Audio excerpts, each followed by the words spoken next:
Natal. Ainda é Natal.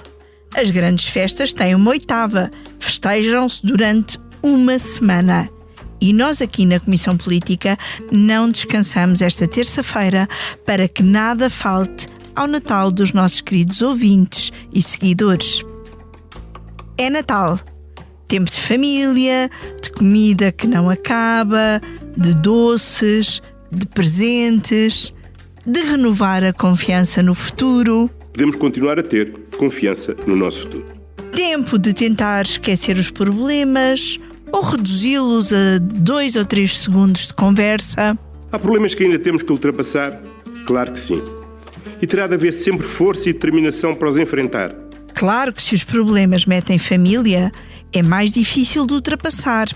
E até se podem agravar por estes dias. Uma situação pessoal muito desagradável, como imaginam, muito desagradável. Ainda por cima na pior altura do ano para ter situações pessoais desagradáveis. Vai passar o Natal em família? É o Natal. É Natal.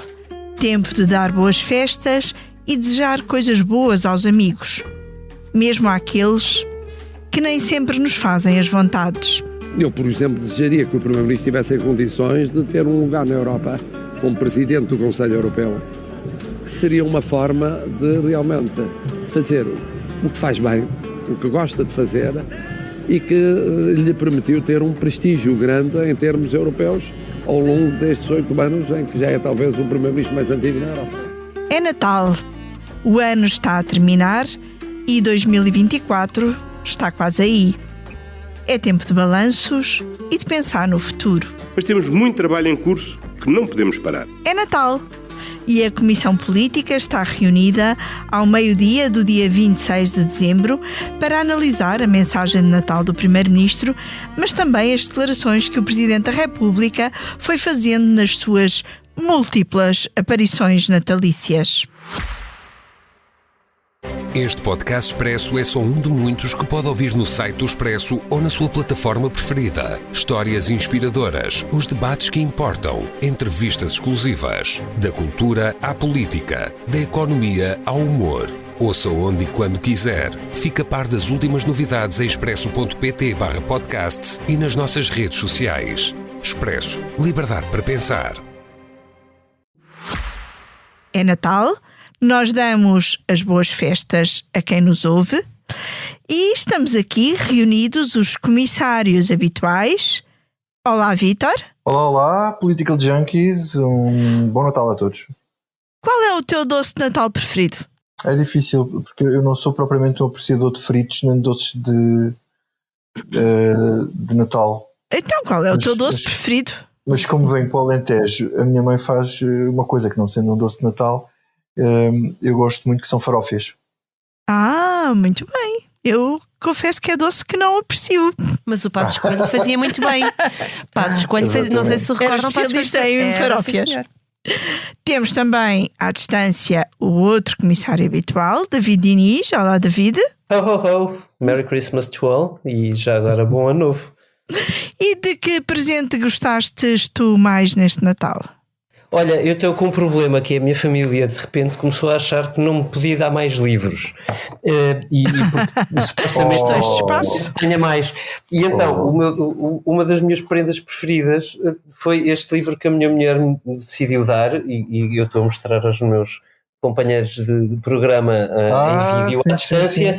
Chama-se Um Dia na Vida de Abed Salama e foi uma das minhas prendas preferidas. Muito bem. Olha, uma das minhas prendas preferidas foi uma coisa muito útil e muito prática que eu estava a precisar de renovar, que é um cestinho com molas da roupa. Eu uma vez, não vou dizer quem, ofereceu-me um alguidar. Boa. Uma troca de amigo secreto. Mas está nesta conversa. Está nesta conversa a pessoa que me ofereceu um alguidar. E hoje, como já devem ter percebido, temos connosco a Liliana Valente. Liliana, qual foi o teu melhor momento destes dias?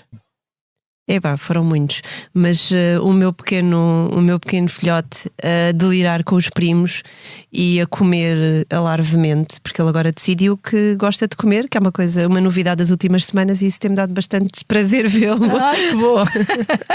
Pois eu gosto de muitas coisas. Gosto do momento em que chego da Missa do Galo e vou finalmente pôr os meninos Jesus nos muitos presépios que tenho espalhados pela casa, e o pequeno almoço de 25, ainda sozinha em casa, a beber um café e a comer filhós feitas na véspera. E pronto, passado este momento natalício, vamos lá falar de política. Liliana, deixa-me começar por ti. O Primeiro-Ministro fez ontem uma curta, como aliás é hábito dele fazer curtas mensagens de Natal. O que é que faltou na mensagem? Assim, falta sempre muita coisa, mas eu também acho que uma mensagem de Natal não é um discurso. Portanto, acho que não esperaria uma coisa bastante diferente. Eu acho que mais do que o que faltou, porque acho que a oposição já fez o seu papel de dizer o que é que lá punha, e transformaria aquilo num discurso venezuelano de 3 horas, porque seria António Costa a passar por todas as áreas do Estado. Eu acho que é de sinalizar o que ele disse ou o que ele fez, se me permites. Claro que sim. Porque António Costa tem feito algumas coisas interessantes nas últimas 2 semanas, que é, primeiro, ele não se habituando ao facto de já vir a deixar de ser Primeiro-Ministro e dizer aquela coisa de não dar conselhos, dar bastantes conselhos, ou avisos ou o que for para o futuro. E portanto acho que isso é interessante na mensagem de Natal, porque eu acho que ele deixou alguns, nomeadamente aquela coisa do não se pode voltar para trás, pode ser lido de 2 maneiras, que é avisos para o futuro ou pedidos ao eleitorado para que votem no PS. Portanto acho que pode ter uma dupla leitura, e isso pareceu-me habilmente construído nesse aspecto.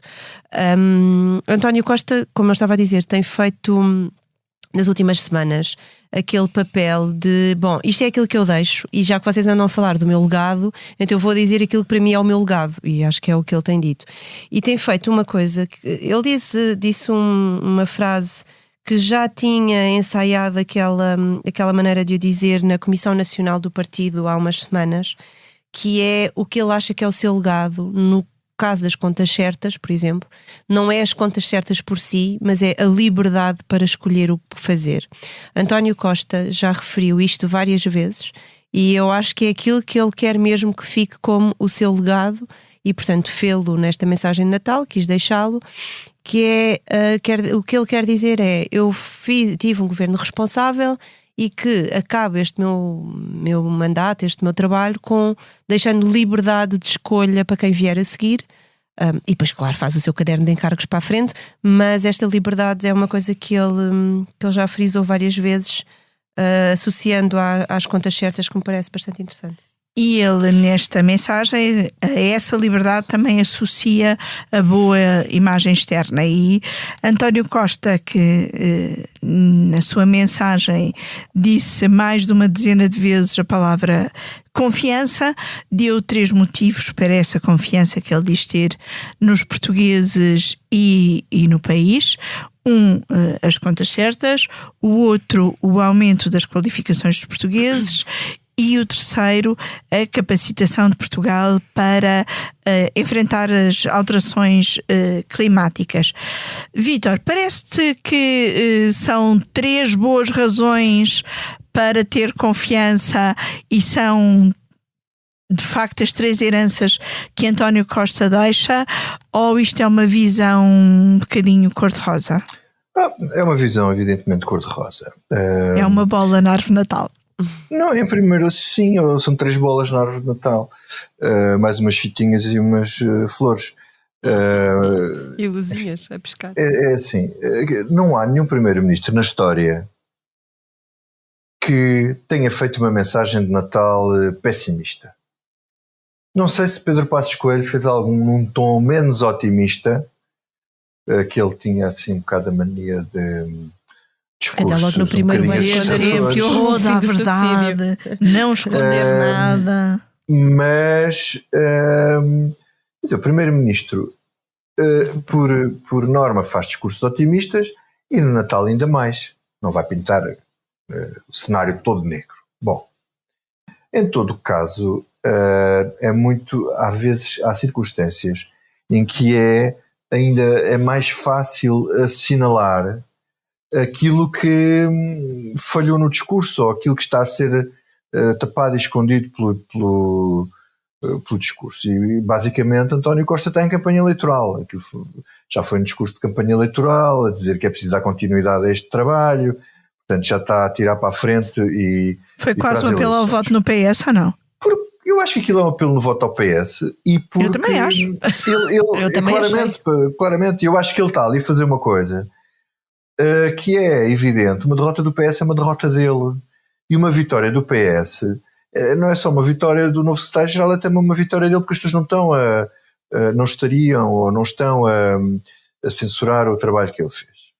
A questão é que há coisas que saltam demasiado aos olhos, é demasiado evidente. E é muito curioso, porque eu estava a ouvir a mensagem e, como estávamos no Natal, é evidente, estava a comentar isto com a minha família, portanto, estava a fazer o meu comentário político privado. Já estás a fazer o público. Exatamente. Estavas em aquecimento para hoje. Em aquecimento para hoje e estava a dizer que... Aliás, o que eu disse foi a seguir repetido por André Ventura. Começou, André Ventura foi o primeiro a intervir. E ele disse exatamente o que eu estava a dizer. Não é Vítor, por acaso. Não foi o primeiro, foi a seguir a Paulo Rangel. Isso, pronto. E pelo menos foi o primeiro que eu vi. E na verdade, o que eu disse é verdade, quer dizer, não foi, ouvir este discurso do Oasis, quando a saúde está ao caos, quando o PS ao longo de 8 anos, e não quer saber das desculpas, permitiu que o sistema colapsasse. Quando a educação... apesar de António Costa falar muito das qualificações, vemos os resultados do PISA, o fim dos exames foi um desastre completo, essa alteração por motivos que eu não consigo perceber até hoje foi um desastre completo, e pelos vistos a política relacionada com a guerra dos professores também é alguma coisa que, pelos vistos, até o próprio ministro agora já defende aquilo que não defendeu durante estes anos todos que lá teve no governo. Portanto, e acrescentando o problema da habitação, que, por mais que se fale no aumento do nível de vida dos portugueses, os custos aumentaram substancialmente e o caso da habitação é absolutamente dramático.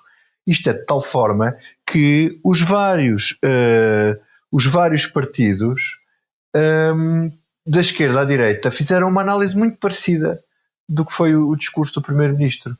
Portanto, quer dizer, eu acho que as pessoas ouvirem tão parecida isto, que os conseguiste juntar todos no mesmo texto. Sim, exatamente. O texto dava nota disso. Aliás, ao ver o teu, eu não ouvi todos, mas ao ler o teu texto percebi que o tom era realmente esse, porque as pessoas conseguem identificar facilmente os problemas que neste momento são mais agudos. E quando o Primeiro-Ministro faz um discurso completamente cor-de-rosa, passando ao de leve ou nem sequer mencionando esses problemas que têm que ser resolvidos, as pessoas sabem. Mas ele disse, como é que foi que ele disse? Que há muitos trabalhos em curso como é que foi? Temos problemas que ainda temos que ultrapassar. Sim, senhor. 2 ou 3 temos, segundos. sim, senhor. Como é que é? Ele faz a pergunta e diz: temos, sim, senhor. Mas é preciso força e determinação, porque temos muitos trabalhos em curso que não podem precisamente o som que ouvimos na introdução e que podemos voltar a ouvir. Há problemas que ainda temos que ultrapassar? Claro que sim. E terá de haver sempre força e determinação para os enfrentar. Mas depois diz outra coisa extraordinária, é que confia que os portugueses vão... Mas os portugueses, coitados, estão a levar com esses problemas. Precisa de ter um governo, um poder que não passe 8 anos à espera que os problemas caiam em cima para os resolver. Precisa cá estar de força, determinação e ser persistente. David, eu acho que percebi aqui por alguma linguagem no meio do silêncio que não concordas que tenha sido um discurso eleitoralista ou eleitoral? Não é isso. Ou que tenha havido um apelo ao voto no PS. Olha, eu ouvi vários apelos ao voto em António Costa. No PS não foi exatamente a mesma coisa. Vamos lá ver. Há ali uma parte que é discurso de Miss Universo, não é? E isso faz parte do Natal. Quer dizer, nós todos temos discurso de Miss Universo no Natal. Desejamos um Natal em paz, quando sabemos que paz não é propriamente, quer dizer, às vezes nem nas famílias, como diria o Presidente da República, quando há uma guerra em Israel, quer dizer, alterações, eu não vou falar das alterações climáticas do Primeiro-Ministro, quer dizer, primeiro porque não sou qualificado o suficiente para dizer se Portugal está nesse pelotão da frente ou não. Eu não vou falar sobre a vontade dos portugueses e a capacidade deles de se regenerarem, porque isso tem sido bastante evidente e resistido a governos e primeiros-ministros também. Mas há um primeiro ponto no discurso do primeiro-ministro que não parece uma coisa tão inocente ou tão básica quanto essa. Quer dizer, primeiro, dizer que a razão para ter esperança é que temos contas certas é uma coisa que não se aplica a Pedro Nuno Santos da mesma maneira que se aplicou a António Costa. Ou, se tu quiseres, não se aplica a Luís Montenegro na mesma medida em que se aplicou a Pedro Passos Coelho, não se aplica. Primeiro, porque estamos em tempos diferentes. Segundo, porque a competição eleitoral está em contraciclo desse clima de paz. E, portanto, ver nisso um apelo ao voto do PS só se for nele próprio. Que eu saiba, António Costa não será candidato, pelo menos não nas legislativas. Depois há um outro detalhe, está aqui mais ou menos escondido.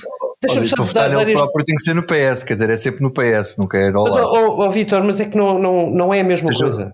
Este não é o mesmo PS. Este não é o mesmo PS. E deixa-me dizer-vos outra coisa que eu acho que é aquela prenda escondida no sapatinho que eu acho que, porventura, o Pedro Nuno Santos ainda não viu, mas que eu aconselhava a ir à árvore de Natal, pesquisar, ir na meia, tentar perceber exatamente onde é que ela está. Que é um acordo que foi conseguido no Eurogrupo, no Ecofin, nos últimos dias, que determina as novas regras para o Pacto de Estabilidade, ou o Programa de Estabilidade, como vocês quiserem, ou seja, de consolidação dentro da zona euro.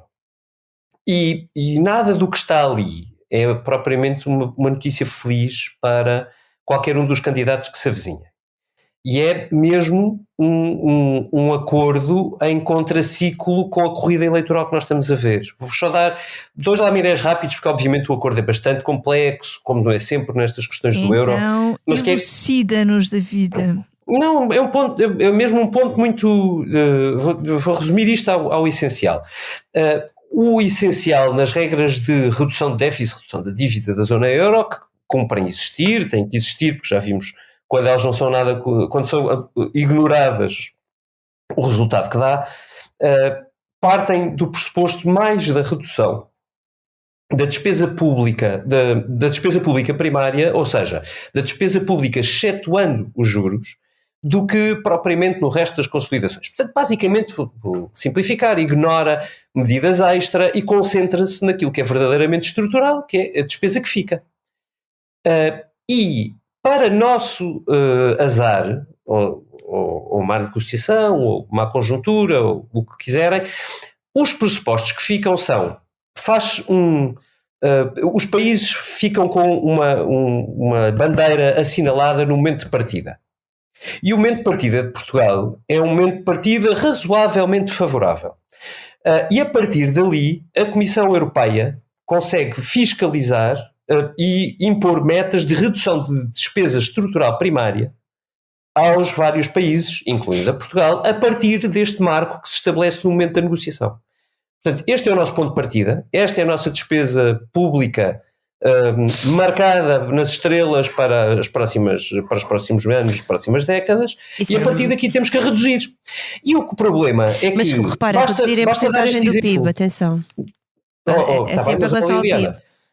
É verdade, mas sim, qualquer previsão do PIB para os próximos anos, se tu quiseres para os próximos 2, 3, 4 anos, é bastante comedida, por razões evidentes, quer dizer, a realidade impõe-se, não é? O que é?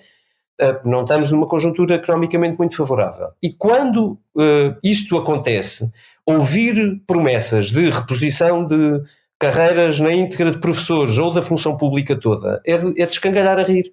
Não mas olha, essas são coisas que contam para o PIB. Essas são contas que aumentam uma componente do PIB. Mas olha, só para isso, e só entra em 2025, eu não sei até que ponto é que eles vão ter muito isso em conta. Liliana, 2024 já acabou. Não, 2024 ainda não começou. O orçamento de 2024 é o que vai estar. Ninguém vai colocar uma redução, uma reposição dos direitos perdidos dos professores em 2024, nem o próprio Pedro Nuno Santos, que aliás quer ir bastante mais longe do que isso. Portanto, 2024 já acabou. Ninguém vai colocá-lo em 2024, só vale para 25. E esse é exatamente o meu ponto. Ou seja, o padrão, aquilo que foi negociado na União Europeia é absolutamente em contraciclo com aquilo que nós estamos a ver. E quando eu vejo António Costa a dizer, eu estou muito confiante, porque as contas públicas são um ótimo ponto de partida, só dá para sorrir. Porque ele está a dizer aquilo que ele deixa e aquilo que ele pressupõe que os outros não vão fazer. E depois disto, estragaste a mensagem de Natal das pessoas, não é? Estamos aqui num clima tão alegre e festivo e depois está a falar em contas. Uma pessoa tem que acrescentar alguma discussão a estas coisas. Os portugueses gastaram mais 10% este ano. É um aborrecimento isto, senão é um aborrecimento. As pessoas têm que discordar. Olha, Grinch. Quem és o Grinch? Deixa-me só dizer uma coisa. Eu acho que é bem observado esse teu comentário. Agora, eu já estou aqui a antever, imagina que numa circunstância dessas, e é verdade, 2024 já não é, alguma coisa teria que ser a partir de 25, mas isso é logo o discurso político é facilmente acomodável a isso, a dizer, neste momento as circunstâncias não permitem, vamos aqui fazer um aumento mais lento, vamos aqui fazer uma recuperação mais lenta, em vez de 5 anos são 7 ou 10, ou sei lá o que for, ou são só 2 anos, enfim. Há sempre maneira. Eu tenho uma proposta que é recuperar a carreira dos professores em 45 anos. Atenção, na entrevista que deu ao Expresso, o Pedro Nuno Santos não se comprometeu com um timing para a recuperação. Nem sequer uma legislatura. Ele não se comprometeu com o tempo, ou seja, disse que era o objetivo que. Mas vamos ficar por aqui no que diz respeito a mensagens do Primeiro-Ministro, porque tivemos um Presidente da República que, aliás, como é habitual, teve múltiplas aparições natalícias. Ele foi ao Barreiro, à Ginginha, ele andou por aí, ele foi à Missa do Galo em Setúbal e falou em várias dessas ocasiões, sendo que muitas das perguntas que lhe foram feitas foram sobre a entrevista que Lacerda Salles, ex-secretário de Estado da Saúde, tinha dado ao Expresso, em que assumia ter-se reunido 2 vezes com o filho do presidente, o Dr. Nuno, uma das vezes para falar do chamado caso das gêmeas. Vítor, quem é que tu achas que terá passado um pior Natal? O presidente ou o primeiro-ministro? Bom, o primeiro-ministro, enfim, sabe que vai deixar de o ser, portanto já está noutra. Passou um Natal com Covid sozinho em São Bento, portanto acho que isso até já está a pensar em que qualidade vai falar no próximo Natal. O Presidente da República tem aqui um embaraço do qual ele se tentou livrar com alguma, como direi, um desconforto, mas tentou, enfim, fazê-lo de maneira airosa. Em primeiro lugar, Lacerda Salles. Eu não percebo, porque quer dizer, ele sabe perfeitamente que se reuniu com o Nuno Rebelo de Sousa antes de ter acesso lá à papelada, não é? Pronto, acho que isto vem tarde em mais horas. A justificação dele é que precisava do acesso à papelada para saber se as conversas tiveram sequência. E para não criar confusão, não é? Sim, mas era primeiro dizia, eu reuni-me com ele, sim senhor, mas quero ver primeiro os papéis para ver se aquilo houve sequência. Sim, podia perfeitamente ter feito essa... O papel em que ele se colocou, acho que... Eu fico muito curioso para saber se Pedro Nuno Santos vai pôr nas listas, porque acho que ele está um bocado queimado agora na praça pública. Ele já foi um dos primeiros apoiantes de José Luís Carneiro. Exato, e ele foi presidente da Federação de Leiria, já não é? Portanto, eu sei, ele às tantas ainda vai voltar à Leiria tratar dos ossos do pessoal lá do Sim, que ele é ortopedista. Ele é ortopedista. Bom. E fica a vindicação plena no CNS, está a precisar de médicos. Exatamente. Bem, exatamente. estamos a interromper-te, Vitor. Para quem trata de ossos, ele pareceu-nos um bocadinho desossado na maneira como tratou deste assunto. A seguir, o próprio Nuno Rebelo de Sousa, que eu acho extraordinário, estando no centro da polémica nesta altura e até como forma de proteção do pai, eu não consigo perceber é que ele não se chega à frente e dizia assumir, eu fiz isto porque achava que devia ajudar as pessoas, peço imensa desculpa, foi errado, não queria prejudicar o meu pai, mas até agora nada, até por atenção ao pai, quer dizer, este silêncio todo só prejudica ao pai e ele não percebe isso, Eu não sei se eles combinaram o silêncio dele, não faço ideia se a relação deles está boa ou má neste momento, mas Diria que não está muito boa, tendo em conta o que ele disse. Não me parece que esteja fantástico. Agora, o Presidente tinha dito naquela famosa conferência de imprensa que achava, acho que era inadmissível, se o filho tinha usado o seu nome para fazer isto. Eu faço aqui uma pergunta, à qual também dou resposta.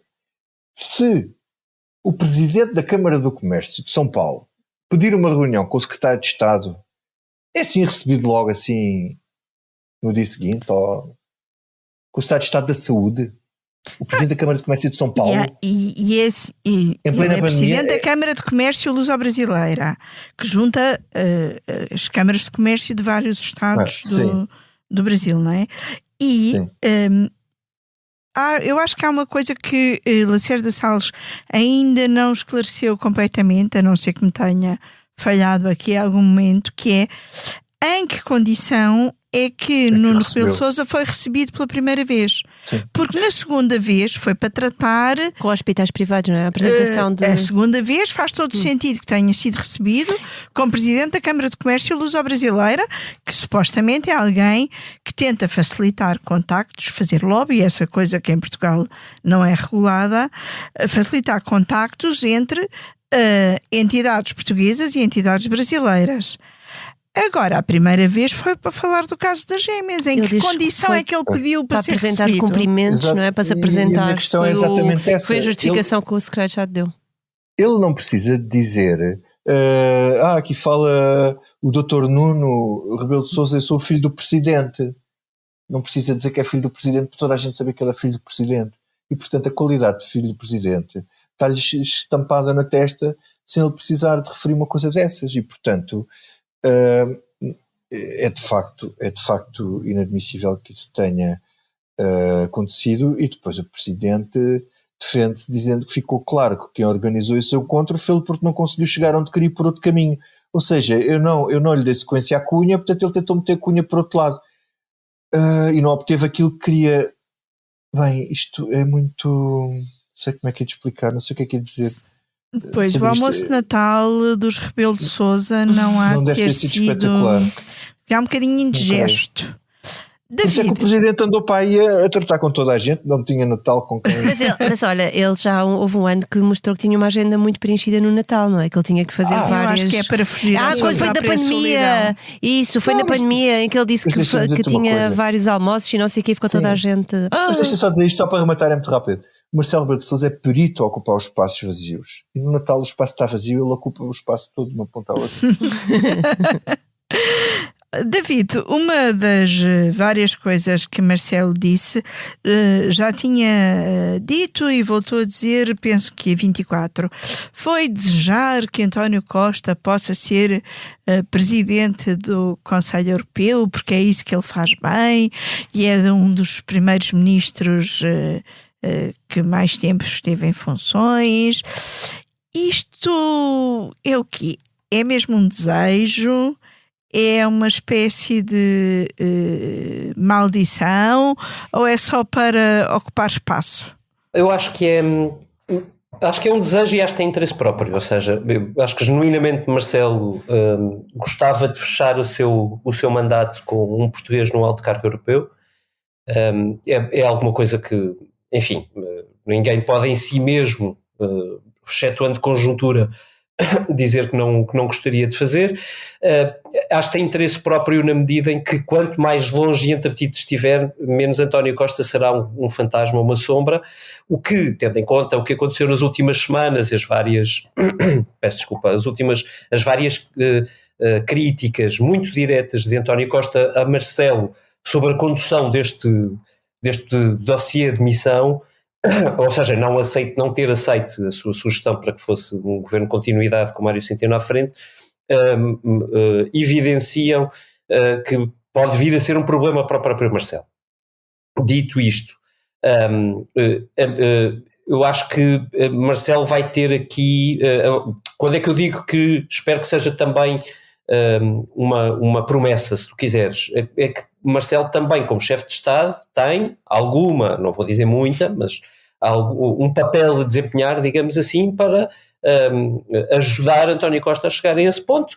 A determinada altura, quando ainda se especulava, ainda António Costa era primeiro-ministro e estávamos longe deste cenário. A projeção internacional de Marcelo também não é grande coisa. Não é, mas tem alguma influência em alguns setores, e o do PPE, e isso é importante. E se quiseres também alguns presidentes, ou chefes de Estado de países do grupo de arraiolos, com quem o presidente não por modo próprio, mas porque essa tradição se incutiu desde Sampaio, tem contacto muito regular. Portanto, pode ter algum papel, e o ponto é, quer dizer, uma oposição, uma obstaculização de um presidente da República do país não é um grande trunfo para alguém que quer chegar a um cargo. Portanto, eu acho que se Marcelo acha que isso deve acontecer, e tem evidentemente esse desejo, que o próprio Presidente faça o seu trabalho e lute por António Costa no dossiê europeu. Oh, Liliana, e para o PS também seria bom que António Costa fosse para um cargo europeu? Se António Costa continuar nesta senda de dar conselhos /aviso, acho que sim. Mas cá está, depende do resultado das eleições, depende muito de quem ganhar as eleições, se o PS e o PSD e quem governar. Outra coisa, que é o processo. É isso. E o que é que mas por acaso o que é que me oferece dizer? É aquilo de que ainda não falámos. É isso.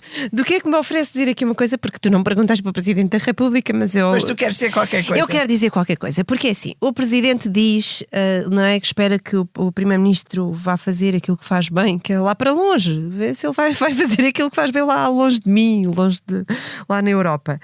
Mas isto levou-me aqui a pensar uma coisa, não é habitual, ou pelo menos eu acho que acho que já se escreveu sobre isso, que o Conselho Europeu não tenha um Primeiro-Ministro em exercício, não é?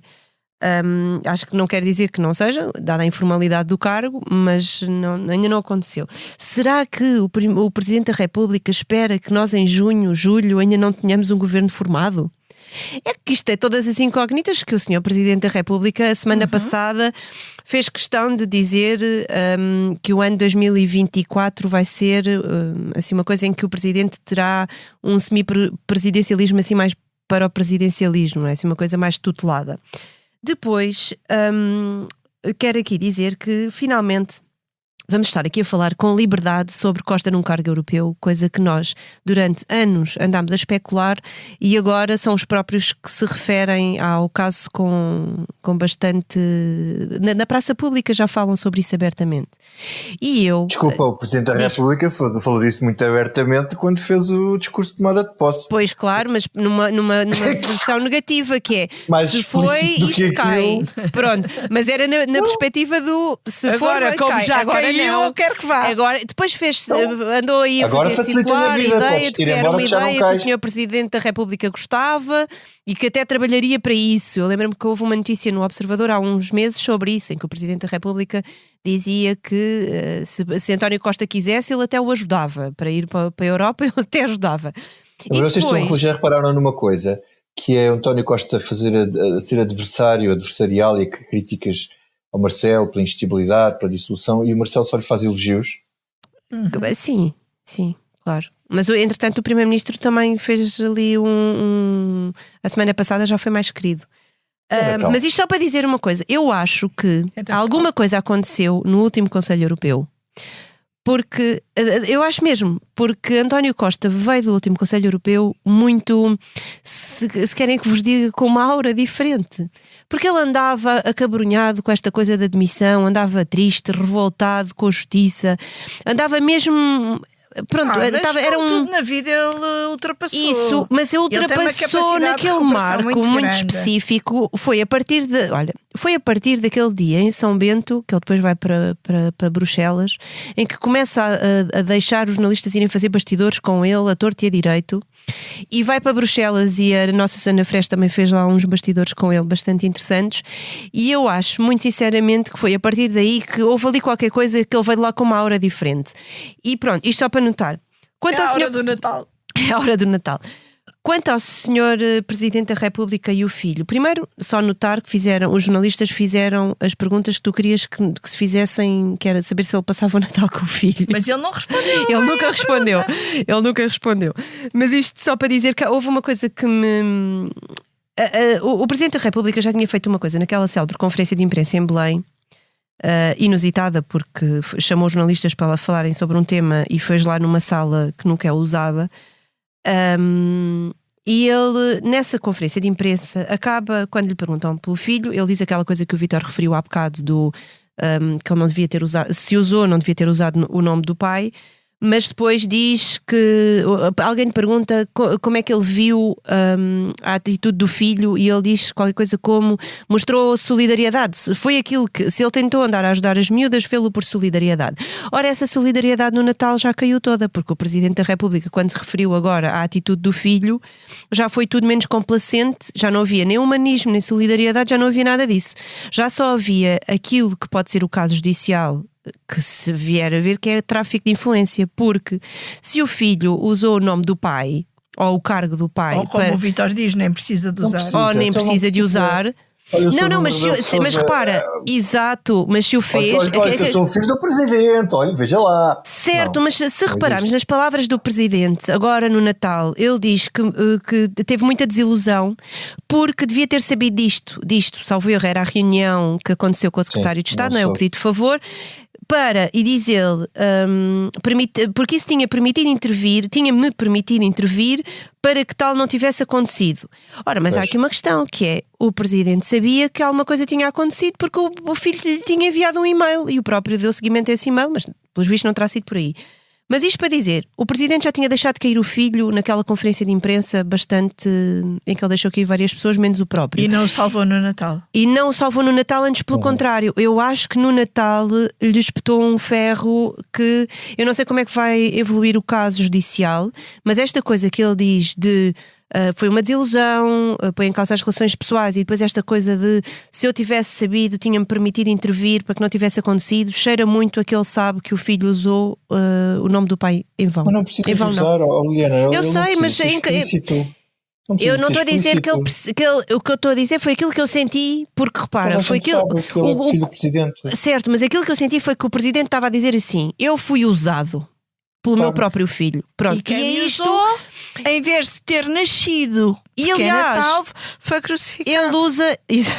Ele usa até na terceira. O doutor Nuno. Isso, ele usa até na terceira pessoa, diz ali quem marcou esses não sei o quê, ele faz assim uma coisa. Ele nem nunca fala do filho diretamente, usa alguém, usa assim umas formas. Usa umas formas esquisitas. Meio vagas. E eu acho que no processo judicial isto se vai perceber. É Natal, é quase ano novo. É preciso enfrentar o futuro com alguma confiança, por muito incerto que ele nos pareça quando começamos a pensar em 2024, mas há uma coisa certa nesta Comissão Política, que é o que não me sai da cabeça. Vítor, começamos por ti. O que é que não te sai da cabeça? Olha, não me sai da cabeça a luta de classes. E passo a explicar. Eu estou em Grândola e, enfim, no outro dia, que é a minha terra, vamos ir passar o Natal e tive que ir à farmácia comprar um medicamento. E no caminho passo assim por um sítio que eu conheço desde sempre, que é assim uma quinta muito grande que há aqui ainda dentro da vila. E há um homem, agora vou usar assim uma expressão mais antiga, há um homenzinho que se dirige a mim e diz-me assim: olha, eu tenho 84 anos e quando era gaiato pequeno vinha aqui roubar laranjas. Tínhamos assim um pau e roubávamos aqui umas laranjas e eles tinham aí um guarda que vinha com uma caçadeira e cuidava de dar um tiro na gente. E agora olhem para o estado em que isto está. Valeu mesmo a pena andarem com aquelas coisas. No tempo da fome não podíamos tirar uma laranja. Agora tem isto tudo ao abandono. Isto é uma desgraça, não sei o quê. Bom, e eu achei graça àquilo. Graça, enfim, num certo sentido. Em que, na verdade, as coisas, enfim, naquela época eram muito difíceis e as pessoas daquela idade aqui sofreram muito. E muitas passaram fome, é verdade, e foram exploradas por muitos latifundiários e patrões sem escrúpulos. Mas o tempo passou e estas pessoas que já têm os filhos e netos, já são netos ou bisnetos que estão a tomar conta das coisas, têm grande parte de tudo ao abandono. E isto tem uma boa e uma má razão. Uma má razão, enfim, é a agricultura e o desligamento da terra. As pessoas foram todas para Lisboa, estão todas fora para trabalhar em posições liberais e gabinetes. A outra questão é a parte positiva, que é o certo aburguesamento do proletariado. E era com esta ideia que eu gostava de acabar, é que eu não sou pela proletarização do patronato, sou pelo aburguesamento do proletariado, para ninguém precisar de andar a roubar laranjas, mesmo quando os quintais já estão ao abandono. Obrigada, Vítor. David, a ti o que é que não sai da cabeça? Ora bem, eu tenho, enfim, não me saem da cabeça coisas bastante mais interessantes e úteis do que o que eu vou dizer, mas politicamente o que não me sai da cabeça é a maneira, a pior maneira possível para anunciar uma coligação pré-eleitoral, que é anunciá-la do nada, apenas dizendo que sim, sem textos de acordo, sem sabermos as condições e, sobretudo, sem um mínimo de base política que sustentem o dito acordo. Eu já aqui tinha dito na Comissão Política... Estás a falar da nova AD? Exatamente. Já tinha dito aqui na Comissão Política que não via por que motivo estrategicamente o PSD recusasse fazer um acordo pré-eleitoral com o CDS. Reitero essa minha opinião. Acho que é não uma questão de presente, mas uma questão de garantir o futuro do CDS, único parceiro fiável com que o PSD contou historicamente ao longo destes 50 anos. Mas reiterando isso, o modo como Luís Montenegro optou por fazê-lo, e Luís Montenegro evidentemente Nuno Melo, dá um espaço gigantesco à esquerda para que faça disto um alvo fácil. E eu acho extraordinário que alguém tenha a insensatez de dizer que se vai coligar com um partido sem explicitar pelo menos, vou dizer assim, 10 princípios básicos pelos quais os dois partidos estão unidos para mudar o futuro. Ora, o PSD ainda não tem programa, o CDS, que eu saiba, nem equipa para fazer programa, e candidatos e lugares nem sequer vê-los. É evidente que uma nova AD é estratégica no sentido tático, mas era bom não deixar o flanco aberto. Muito obrigada. 2 pontos, David, 2 pontos. Sobrevivência do CDS, ponto 1. Sobrevivência do PSD, ponto 2. É Natal, é Natal. Liliana, o que é que não sai da cabeça? Bem, se me permites, eu digo-te o que é que não me sai da cabeça e depois terminava com uma mensagem que tu até vais gostar. Então, o que não me sai da cabeça é, por acaso foi o meu primeiro editor de política. Eu comecei no Velhinho Independente. O meu primeiro editor era o Adelino Cunha, que quando eu lhe apresentava um texto que começasse com os seguintes verbos, bem, que tivesse uma negativa, um não revela ou não diz que, ele ignorava e mandava-me reescrever. Se tivesse o verbo manter, então ele dizia-me assim: Liliana, se mantém, não é novidade, não é notícia, não quer saber. Isto vem a propósito das múltiplas entrevistas que os nossos políticos andam a dar, em que os pivôs das televisões e nós próprios nos vimos gregos para escrever qualquer coisa que não seja, não revela o que, não diz o que, mantém os tabus do que é que vai fazer. E isto chateia-me porque o que estamos aí a ter eleições, isso não tem nada para dizer, calem-se, não deem entrevistas, só deem entrevistas quando têm alguma coisa para dizer às pessoas, porque este pedido constante de cheques em branco sobre agora é aquela nova linguagem política, não é? Que é, então, diga lá o que é que vai fazer se não sei o quê. Estou muito focado em ganhar as eleições. Ora, pois, é óbvio que está focado em ganhar as eleições e como é que vai fazer que isso aconteça? Pois, eu estou muito focado, como lhe disse e repito isto para dizer que foi o que Luís Montenegro fez, mas não é muito diferente do que Pedro Nuno Santos tem feito. Portanto, isto é uma coisa que me chateia, este constante pedido de cheque em branco em que eles não dizem absolutamente nada, e quando temos eleições em março, se calhar já deviam dizer mais qualquer coisinha do que este vazio de ideias, de posicionamento, de mensagem, de tudo e mais um par de botas. Posto isto, passando destes temas, só queria acabar-vos com uma mensagem. Eu que não sou católica, tenho no Patriarca de Lisboa numa pessoa que eu me habituei a chamar o Padre Rui, porque foi padre na minha terra, em Castro Verde, e é uma pessoa por quem eu tenho alguma estima, porque os meus pais também gostavam muito dele, e ele era uma pessoa bastante próxima das pessoas da terra, e a mensagem dele na homilia, acho que é assim que se diz, não é? No dia de Natal, dizia que neste momento se vive a atrocidade da bipolarização que impõe a obrigatoriedade da provocação, do confronto inconciliável que apenas gera divisão e é incapaz de fomentar uma cultura de cooperação e inclusão.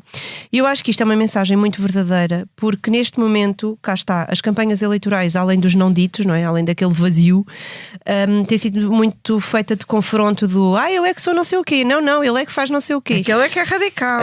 Sim, que é uma coisa absolutamente vazia e acho que isso é alimentado. Acho que no outro dia era o Daniel Oliveira que até dizia isso, que os jornalistas deviam se a pergunta vai ser, os políticos não deviam responder, e eu estou plenamente de acordo com isso. Isto para dizer que também esta mensagem do Padre Rui, do Patriarca de Lisboa, Rui Valério, dizia isto, e eu acho muito bonito que ele não diga, ele fala na cultura de cooperação e inclusão e não se ponha com aquela chatice dos consensos, porque os consensos são muito bons até certo ponto, eu prefiro a dialética, prefiro o confronto de ideias e que se chegue a algum lado. E daí a cooperação e a inclusão muito mais do que o consenso, porque já se viu, como em muitas matérias neste país, tanta busca de consenso não nos leva a lado nenhum.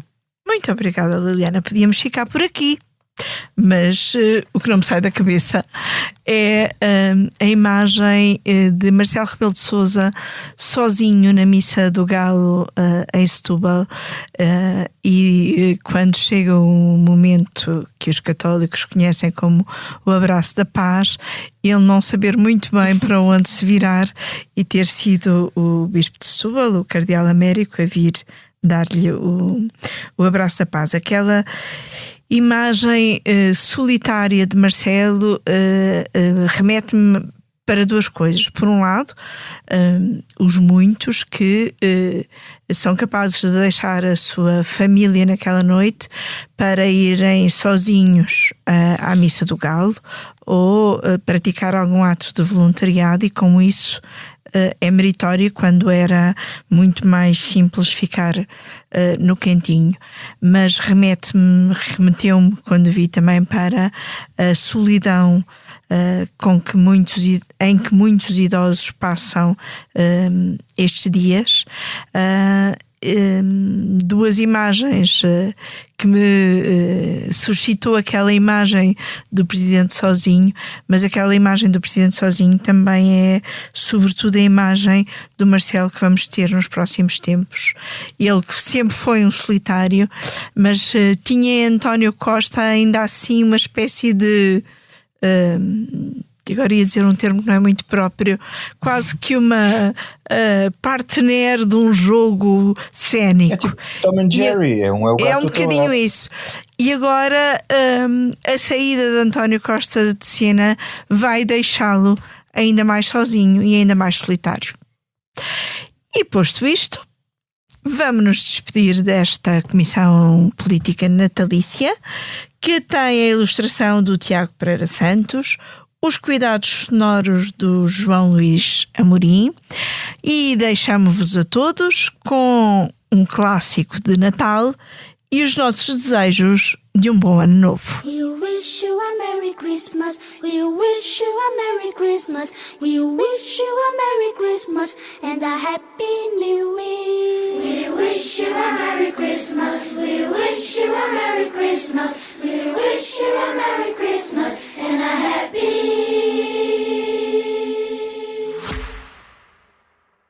Este podcast Expresso é só um de muitos que pode ouvir no site do Expresso ou na sua plataforma preferida. Histórias inspiradoras, os debates que importam, entrevistas exclusivas. Da cultura à política, da economia ao humor. Ouça onde e quando quiser. Fique a par das últimas novidades em expresso.pt/podcasts e nas nossas redes sociais. Expresso. Liberdade para pensar.